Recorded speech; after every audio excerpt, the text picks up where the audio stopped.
Subscribe করুন Keshpur news আর সব সময় থাকুন খবরে। আমরা আছি জনগণের সাথে, জনগণের পাশে।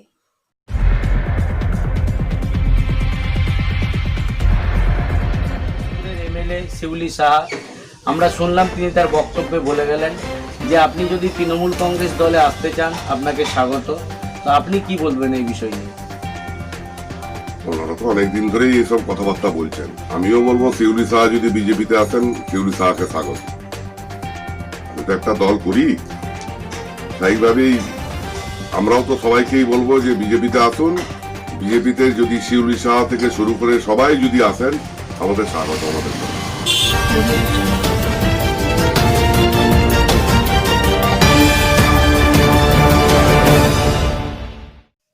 নমস্কার, আমরা কেশপুর নিউজের পক্ষ থেকে শুরু করছি রবিবারের আড্ডা। আজকের রবিবারের আড্ডাতে আমাদের সামনে উপস্থিত আছেন কেশপুর এলাকার বিজেপি নেতৃত্ব তন্ময় ঘোষ। আমরা তন্ময়বাবুর কাছ থেকে বিজেপির বর্তমান পরিস্থিতি বা বিজেপির আরও যে রাজনৈতিক কার্যকর্ম সেই সম্পর্কে কিছু জেনে নিতে চাইব। নমস্কার দাদা। তো আপনার কাছে যেটা আমাদের প্রথম প্রশ্ন, বিজেপিকে কেশপুরে সেইভাবে কোনো প্রোগ্রাম করতে দেখা যাচ্ছে না, কেন? প্রোগ্রাম হচ্ছে, আমি প্রথমেই জানাই সকলকে নমস্কার। প্রোগ্রাম হচ্ছে, আমাদের এখন যে প্রোগ্রামটা হচ্ছে সেটা হচ্ছে বুথে বুথে প্রোগ্রাম। আর নয় অন্যায়, এই কর্মসূচি আমাদের চলছে। প্রত্যেকটি বুথেই প্রায় আমাদের এই কর্মসূচি, কেশপুরের বেশিরভাগ বুথেই কর্মসূচি আমাদের চলছে। বড় কর্মসূচি আমরা নিইনি, বড় কর্মসূচি আমাদের খুব সামনাসামনি হবে। আমাদের রাজ্যের নেতারা সব আসবেন। রাজ্যের নেতারা এলে একটা ডেটও হয়েছে আমাদের 20 তারিখ। এই 20 তারিখে আমাদের একটা বড় কর্মসূচি কেশপুরে হবে। এখন আমাদের যা কর্মসূচি হচ্ছে সব বুথে বুথে কর্মসূচি হচ্ছে, অঞ্চলে অঞ্চলে কর্মসূচি হচ্ছে। আমরা কিছু কিছু জায়গায় লক্ষ্য করছি যে অনেক তৃণমূল থেকে অনেকে দল ছেড়ে তারা বিজেপিতে যোগদান করছে। কেশপুরে এরকম ধরুন আপনারা অনেকদিন ধরে দল করছেন, কেশপুরে তৃণমূল থেকে বিজেপিতে আসার এরকম কোনো সম্ভাবনা এখন পর্যন্ত বা খবর আছে কিনা, বা কেউ যোগাযোগ করছে কিনা? আমাদের দেশটা তো গণতান্ত্রিক দেশ। এই গণতান্ত্রিক দেশে রাজনীতিটা যে যার ব্যক্তিগত ব্যাপার। রাজনীতি সবাই করতে পারে, কারণ বামফ্রন্ট 34 বছর ছিল। যদি সব বামফ্রন্টের লোকেরা এক জায়গাতেই থাকতো তাহলে বামফ্রন্ট থাকতো। বামফ্রন্ট ছেড়ে অনেকেই চলে গেল তৃণমূলে, আবার তৃণমূল ছেড়ে অনেকেই বিজেপিতে আসছে, সিপিএম ছেড়ে বিজেপিতে আসছে। যে যার গণতান্ত্রিক দেশে রাজনীতিটা যে যার সে তার নিজের ব্যাপার। এখানে কে আসছে যাচ্ছে এটা ব্যাপার না, সবাই করতে পারে। দলের নিয়ম নীতি আদর্শ মেনে সবাই দলে আসতে পারে। আমাদেরও কেশপুরে বহু মানুষ যোগাযোগ করছে যে দলটা করবে। দলের নিয়ম নীতি শৃঙ্খলা মেনে যদি কেউ আসতে চায়, আমাদের তাতে কোনো বাধা নেই, কোনো অসুবিধা নেই। কয়েকদিন আগে কেশপুর থানা ছুতারগেড়ায় একটা তৃণমূল কংগ্রেসের পক্ষ থেকে একটা প্রোগ্রাম হলো 3রা জানুয়ারি। ওখানে যিনি কেশপুরের এমএলএ শিউলি সাহা, আমরা শুনলাম তিনি তার বক্তব্যে বলে গেলেন যে আপনি যদি তৃণমূল কংগ্রেস দলে আসতে চান আপনাকে স্বাগত। তো আপনি কি বলবেন এই বিষয় নিয়ে? ওনারা তো অনেকদিন ধরেই এইসব কথাবার্তা বলছেন। আমিও বলবো শিউলি সাহা যদি বিজেপিতে আসেন, শিউলি সাহাকে স্বাগত। আমি তো একটা দল করি, সেইভাবেই আমরাও তো সবাইকেই বলবো যে বিজেপিতে আসুন। বিজেপিতে যদি শিউলি সাহা থেকে শুরু করে সবাই যদি আসেন, আমাদের স্বাগত। আমাদের দল শুভেন্দু অধিকারী তৃণমূল ছেড়ে বিজেপিতে যোগ দিল, এতে আপনাদের দলের সাংগঠনিকভাবে কতটা উন্নতি হলো, না আদৌ কিছু হলো না? নিশ্চয়ই শুভেন্দু অধিকারী একজন জননেতা। শুভেন্দু অধিকারী আমাদের দলে এসেছেন, ওনাকে স্বাগত, আমরাও অভিনন্দন জানাই, স্বাগত জানাই। উনি এসেছেন, নিশ্চয়ই আমাদের দল শক্তিশালী হবে। উনি একজন পশ্চিমবাংলার, আমি বলবো একজন বড় জননেতা। হ্যাঁ, মানুষ ওনাকে ভালোবাসেন। দেখছেন তো ওনার যে সভা সমিতি যেগুলো হচ্ছে, তাতে হাজার হাজার মানুষ সেই সভা সমিতিতে যোগদান করছে। উনি আমাদের কেশপুরেও আসবেন বলেছেন। কেশপুরেও দেখবেন যে প্রচুর মানুষ কেশপুরের সমাবেশে হাজির হবেন ওনার বক্তব্য শোনার জন্য। আমাদের রাজ্যের যে নেতৃত্বরা, নেতা নেত্রী যারা আসবেন, ওনাদের বক্তব্য শোনার জন্য প্রচুর মানুষ আসবেন। ওনাকে স্বাগত, সবসময় স্বাগত। মানুষ, নতুন নতুন মানুষ মানুষ তো আর আকাশ থেকে পড়ে হয়নি। যে কোনো রাজনৈতিক দল তার ব্যাপ্তি ঘটে, একটা দল সরকার চলছে, তার হয়তো কিছু মানুষজন তাদের কাজকর্ম, তাদের ব্যবহার, তাদের আচার আচরণ সেই দলে না থাকতে পেরে অন্য দলের আদর্শ, আমাদের যে রাষ্ট্রের প্রধানমন্ত্রী মাননীয় নরেন্দ্র মোদীর যে চিন্তাধারা এবং বিজেপির যে কাজকর্ম, এই আদর্শে বিশ্বাস করে উনি ভেবেছেন যে এই দলটা এলে মানুষের অনেক কাজ করতে পারবো, এটা ভেবেই উনি এসেছেন। ওনাকে স্বাগত। আর অনেক অনুগামী ওনার সবাই বিজেপিতে আসছেন। এতে আমাদের কোনো অসুবিধা নেই। এতে আসতে পারেন যে কোনো মানুষই রাজনৈতিক দলে আমাদের বিজেপি পার্টিতে আসতে পারেন, তবে পার্টির নিয়ম নীতি শৃঙ্খলা মেনে তাকে তো চলতে হবে, যেই আসুন। উনি তো বলেইছেন যে আমাকে পার্টি যা বলবেন আমি সেই মতোই করব, এবং উনি করছেন। পার্টি যেভাবে বলেছেন দেখছি তো আমরা, সব জায়গাতে উনি ছুটছেন, যাচ্ছেন, দৌড়ছেন। পার্টির বিজেপির ব্যাপ্তি ঘটবে। উনি আসার পরে বিজেপির ব্যাপ্তি, আমার আশা ভালোই হবে, বিজেপি খারাপ হবে।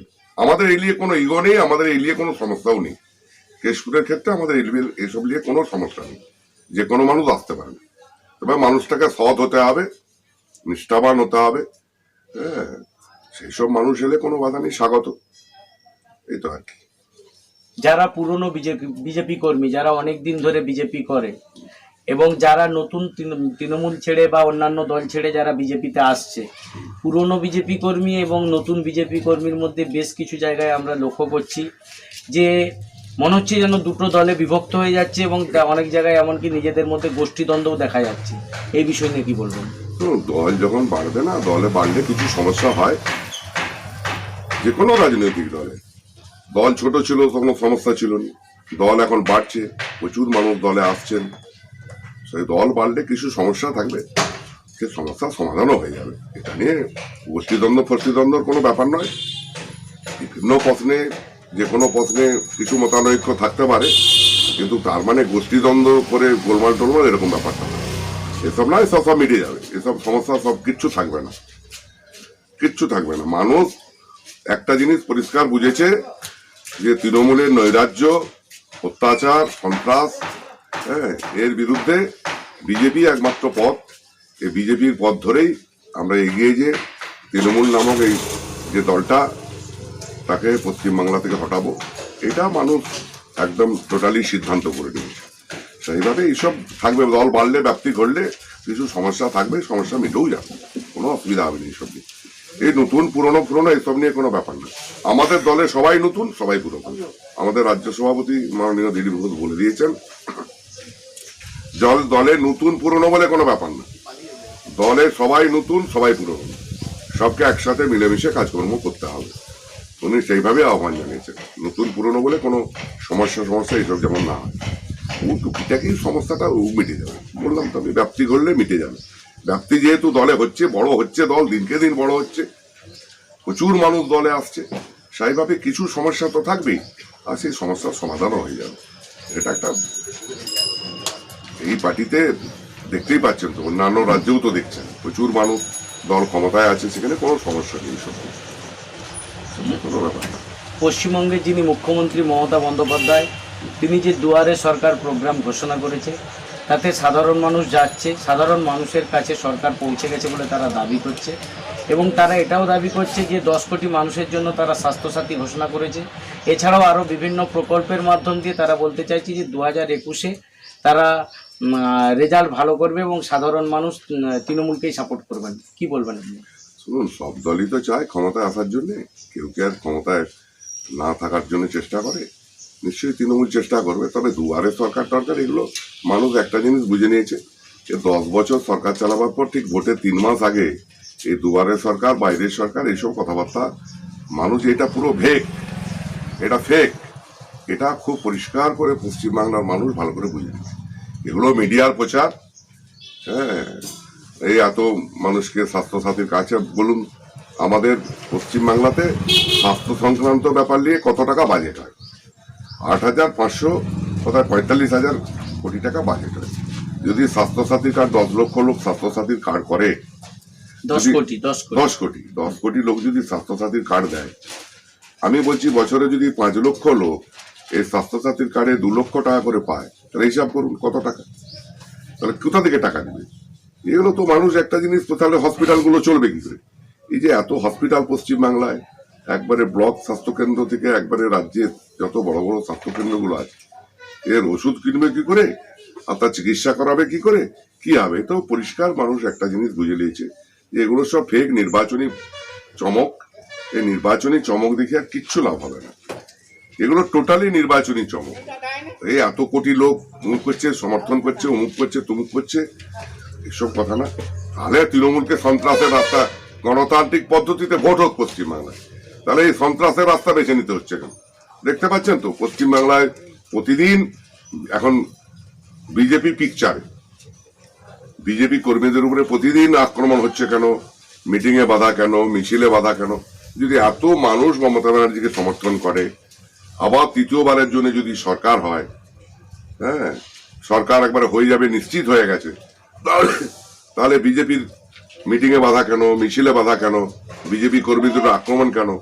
135 জন কর্মী 18 সাল থেকে পঞ্চায়েত নির্বাচন থেকে এই এখন পর্যন্ত, আজ পর্যন্ত, আজকের দিন পর্যন্ত 135 জন কর্মী খুন হয়ে গেল কেন? প্রতিদিন মারধর, পিটপাট, সন্ত্রাস। আপনি কেশপুরেই বলুন না, কেশপুরে কি ঘটনা ঘটছে? কেশপুরে 10 নম্বর অঞ্চলে শাকপুর সহ কেশপুর বাজার সহ এলাকায় বাজারে মানুষের নিরাপত্তা দিতে পারছে না। ঢিলছুড়া দূরত্বে থানা, সেখানে বাজারে দোকান বন্ধ করে দিচ্ছে, বাজার থেকে মানুষকে তুলে নিয়ে চলে যাওয়া হচ্ছে। একটা সন্ত্রাসের বাতাবরণ তৈরি করবার চেষ্টা করা হচ্ছে। তবে সন্ত্রাস করে মানুষকে আর কোনোভাবেই মানুষকে আর রাখা যাবে না। সন্ত্রাস, মানুষ সন্ত্রাসের জবাব দেওয়ার জন্য এই 21 সালের বিধানসভা নির্বাচনে এই সন্ত্রাস, কাটমানি খাওয়া, একবারে আমফানের ঝড়ের টাকা থেকে শুরু করে যত দুর্নীতি করেছে, এই দুর্নীতির জবাব দেওয়ার জন্য মানুষ প্রস্তুত হয়ে আছে। মমতা ব্যানার্জি যতই দুয়ারে সরকার করুন আর যাই করুন, যাই করুন, কোনোভাবেই মানুষকে আর এই যে বন্যা, একে আর রোধ করতে পারে। বিজেপির দিকে যে বন্যা বইছে, এই বন্যাকে কোনোভাবেই রোধ করতে পারে। যতই বলুন, কোন রাজনৈতিক দল কি বলবে আমি হেরে যাব? মমতা ব্যানার্জির কথা বলবে আমি হেরে যাবো বলে? হেরে গেলে মমতা ব্যানার্জি তো নির্বাচনের আগেই এই কথা কোনো রাজনৈতিক দল তার তো কর্মীদেরকে উৎসাহিত করার জন্য, এইসব করার জন্য আমরা এই সরকার করবো, নাহলে তো পরিগে যেন বসাতে পারবে না রাজ্যে। হ্যাঁ, এ কথা তো বলতেই হবে। বড় লম্বা চওড়া কথা, মিথ্যা কথা, ভাঁওতা কথা, কর্মীদের উৎসাহিত করার জন্য এসব ভাঁওতা কথাবার্তা সরকারকে বলতেই হবে। আর এটা না সরকার বললে এই যে নির্বাচন 21-এর বিধানসভা নির্বাচনে অনেক বুথে দেখবেন তৃণমূল পোলিং এজেন্ট বসাতে পারবে, সরকারে আছে পোলিং এজেন্ট বসাতে পারবে, এরকম একটা পরিস্থিতি হবে। পোলিং এজেন্ট বসাতে পারবেন বলতে আপনি কি বলতে চাইছেন, যে তাদেরকে পোলিং এজেন্ট বসার লোক থাকবে না? লোক থাকবে না, নাকি অন্যভাবে? পোলিং এজেন্ট বসার লোক থাকবে না, পোলিং এজেন্ট বসার লোক থাকবে না অনেকে, এরকম হবে অনেক বুথে দেখবেন, অনেক হবে এরকম বুথে। মানুষ তো মুখ ঘুরে নিয়েছে, আপনি দেখুন না, আপনি যদি আপনার কেশপুর টিভি, কেশপুর এলাকাতেই আপনি যদি ঘুরে দেখেন, অনেক এলাকাতেই যারা একবারে তৃণমূলের সক্রিয় ছিল, এই কয়েকজন লুটে খাওয়া লোক ছাড়া গ্রামে গ্রামে 2-10 জন যারা এই কাটমানি খেয়েছে, লুট করে খাচ্ছে, এখনো খাচ্ছে, জব কার্ডের টাকা থেকে শুরু করে প্রধানমন্ত্রী আবাস যোজনার টাকা থেকে, সেই লোকগুলি ছাড়া প্রকাশ্য মিটিং মিছিল এইসবের লোক যাচ্ছে নাকি? লোক যাচ্ছে না। গোটা কেশপুরে তৃণমূল একটা সরকারি দল 5,000 লোক জোটাতে হিমশিম খাচ্ছে, লোকে ধমকাতে হচ্ছে, চমকাতে হচ্ছে, জব কার্ডের কাজ করতে দেবো না যদি মিছিলে না যাও, মিটিং এ না যাও, এই ধমকানি চমকানি দিয়ে লোকগুলি জোটাচ্ছে। আমার কাছে কথা হচ্ছে, এত যদি উনি কাজ করেছেন, এত উন্নয়ন করেছেন, এসব করেছেন, মানুষকে এখনো সন্ত্রাস, ধমকানো, চমকানো, বাজার থেকে তুলে নিয়ে চলে যাওয়া, লোককে মারা, এইসব করতে হচ্ছে কেন? গণতান্ত্রিক পদ্ধতিতে ভারতবর্ষ একটা গণতান্ত্রিক দেশ, ধর্মনিরপেক্ষ রাষ্ট্র, এই দেশে সবাই সবার যে যাচ্ছে তার গণতান্ত্রিক মতামত জানাবার অধিকার প্রত্যেকের আছে। এখানে সন্ত্রাস করার কি দরকার আছে? গোলমাল করার, খুন করার কি দরকার? মারার কি দরকার? চক্রান্ত, হুমকি দেওয়ার কি দরকার? সরাসরি নেতারা দাঁড়িয়ে ডায়াসে দাঁড়িয়ে হুমকি দিচ্ছে, হুমকি। গতকাল তো দেখলাম আমরা টিভিতে, মদন মিত্র রাজ্যের নেতা, তৃণমূলের নেতায় দাঁড়িয়ে বলছে নেতাই থেকেই হবে পেটাই। এ কথা বলার মানে কি? এগুলো তো হুমকি। এদের বিরুদ্ধে আইনগতভাবে ব্যবস্থা নেওয়া উচিত। এইসব নেতাদের বিরুদ্ধে হুমকি দেওয়া হচ্ছে সরাসরি, নেতাই থেকে হবে পেটাই। এ কথার মানে কি? তো সন্ত্রাস করার জন্য তো কথাবার্তা বলা, আর সন্ত্রাস ছাড়া তৃণমূলের কোনো অস্তিত্ব নেই, আমি এটুকু মনে করি। সংখ্যালঘুরা বিজেপির কতটা পাশে? কেশপুরের সংখ্যালঘুরা বেশিরভাগই বিজেপির পাশে। শুধু তৃণমূল সন্ত্রাস করে এই লোকগুলোকে টিকিয়ে রেখেছে।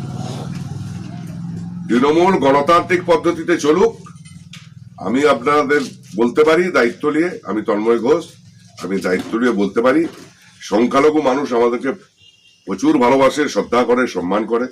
প্রতিদিন সংখ্যালঘু বহু মানুষ আমাদের কাছে আসছে, তাদের অভিযোগ, ক্ষোভ, যা কিছু সব এসে শোনাচ্ছে। তারা বলছে যে আপনাদের পাশে আছি, আমরা সন্ত্রাসের জন্য বেরোতে পারছি না। আমরা যদি এখনই বেরোই, তৃণমূল আমাদের চাষ বন্ধ করে দিবে, আমাদের ঘর ভেঙে দিবে। এই সন্ত্রাসের জন্য আমরা বেরোতে পারছি না। আমরা যথাসময়ে যোগ্য জবাব দেওয়ার জন্য প্রস্তুত আছি। আর আপনি নির্বাচনের আগেও দেখবেন কেশপুরের ম্যাক্সিমাম সংখ্যালঘু এলাকাতে বিজেপি ঝান্ডা তুলে মিছিল করছে। আমি এটা দায়িত্ব নিয়ে বলতে পারি। কেশপুরের 68টা বুথ তো সংখ্যালঘু, এই 68টা বুথে দেখবেন ম্যাক্সিমাম বুথ সংখ্যালঘু মানুষ ভোট দিয়ে বিজেপিকে জিতেছে। এটা আমি দায়িত্ব নিয়ে বলতে পারি। সিপিএম দাবি করছে যে অনেকে যারা সিপিএম থেকে ভুল বুঝে বিজেপিতে গেছিল তারা আবার ফিরে সিপিএম এ আসছে। তা বলে কিছু লাভ নেই, কথা ভুল। সেটা নির্বাচনে বুঝতে পারবেন কে সিপিএম এ আসছে আর কে বিজেপিতে আছে আর কে তৃণমূলে আছে। কেশপুরের যে বিধানসভা নির্বাচন, এই বিধানসভা নির্বাচনের ফলাফলই বুঝতে পারবেন সিপিএম কত হাজার ভোট পায়। বেশিরভাগ বামপন্থী লোকেরাই তো বিজেপিতে গেছে, বেশিরভাগ বামপন্থী লোকেরা।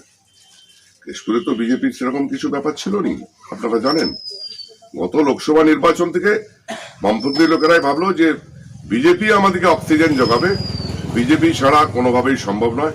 তাই বামপন্থী লোকেরা দলে দলে বিজেপিকে ভোট দিয়েছে। এত সন্ত্রাসের পরেও লোকসভা নির্বাচনে প্রায় 53,500 ভোট পেয়েছে বিজেপি।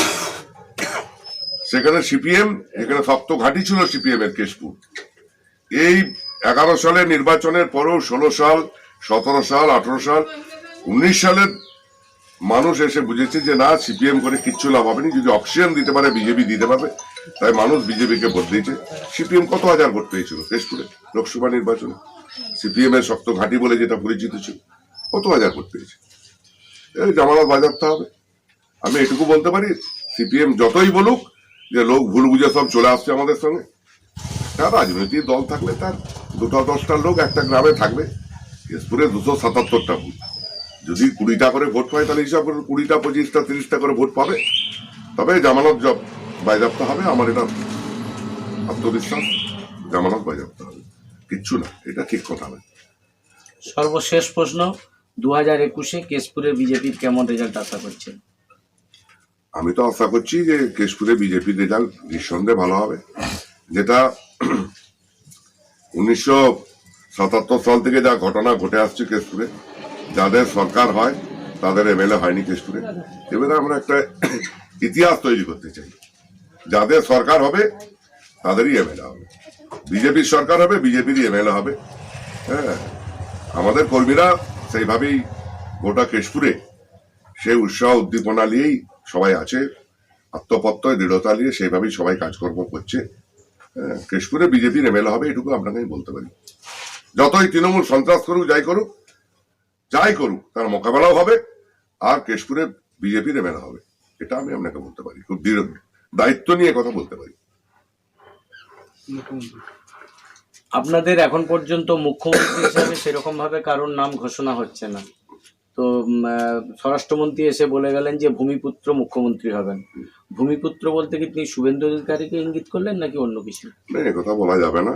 ভূমিপুত্র অনেকেই আছেন, শুভেন্দু অধিকারীকে একা ভূমিপুত্র। দিলীপ ঘোষের তো আমাদের ঝাড়গ্রাম জেলায় জন্ম, পশ্চিমবাংলায় জন্ম, ভূমিপুত্র অনেকেই তো আছেন ভূমিপুত্র। সেইভাবেই এরকম কোনো ব্যাপার না, রাজ্যেরই যে কোনো কেউ একজন হবেন। আর আমাদের জানেন যে ওই আমাদের অমিতজি, আমাদের রাষ্ট্রের প্রধানমন্ত্রী মাননীয় নরেন্দ্র মোদী, আমাদের স্বরাষ্ট্রমন্ত্রী অমিত শাহ, ওনার নেতৃত্বে জেপি নাড্ডা, আমাদের রাষ্ট্রের আমাদের পার্টির সভাপতি, উনি আছেন।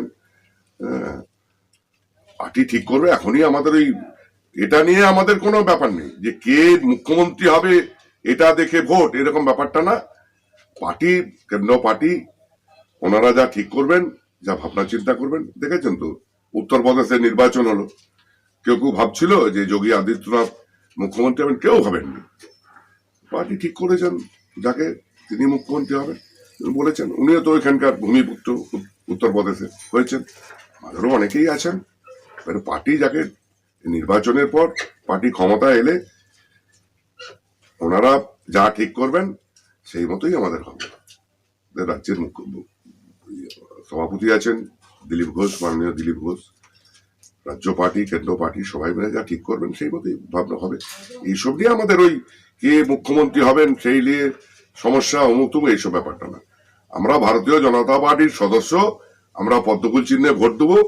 নরেন্দ্র মোদীর চিন্তা ভাবনা, সেই চিন্তা ভাবনা আমরা মনে করেছি যে সঠিক চিন্তা ভাবনা সারা ভারতবর্ষের ক্ষেত্রে, আমাদের রাজ্যের ক্ষেত্রে এই সঠিক চিন্তা ভাবনাতে উনি আছেন। সেই সঠিক চিন্তা ভাবনা দেখেই মানুষ ওনার উন্নয়ন, ওনার কাজকর্ম, যিনি 24 ঘন্টার মধ্যে 18 ঘন্টা শুধু দেশের মানুষের কথা ভাবে, সারা বিশ্ব জুড়ে যেনার খ্যাতি, এবং সারা বিশ্বের এখন সর্ববৃহৎ দল হচ্ছে বিজেপি। তাইভাবে এইসব তাহলে কে মুখ্যমন্ত্রী হবে, কি হবে না হবে, এই নিয়ে কোনো ব্যাপার না, এটা নিয়ে কোনো ব্যাপার না, এটা আমি বলতে পারি। এটা নিয়ে আমাদের কোনো ইগোটি নেই, কিচ্ছু নেই। আমাদের গোটা রাজ্য বা জেলা ফেলা কোথাও কোনো ব্যাপার নিয়ে সমস্যা নেই। মানুষ পদ্মফুল চিহ্ন দেখে ভোট দিন। ধন্যবাদ আমাদের কেশপুর নিউজকে সময় দেওয়ার জন্য। ক্যামেরায় শেখ জিয়াউল হকের সঙ্গে আমি বরজাহান মল্লিক, কেশপুর নিউজ, কলাগ্রাম।